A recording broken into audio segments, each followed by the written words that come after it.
14-iyun kuni soat taxminan 16:40larda Toshkent viloyati Bekobod shahri hududidan o'tuvchi temir yo'l kesishmasida mikroavtobus va lokomotiv ishtirokida yo'l transport hodisasi sodir bo'ldi.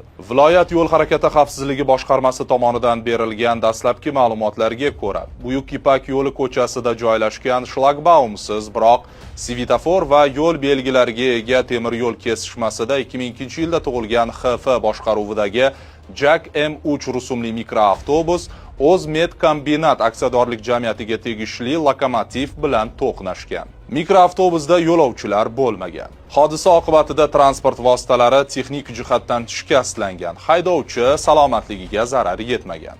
Holat yuzasidan Bekobod shahar ichki ishlar bo'limi, yo'l harakati xavfsizligi bo'limi tomonidan surishtiruv ishlari olib borilmoqda.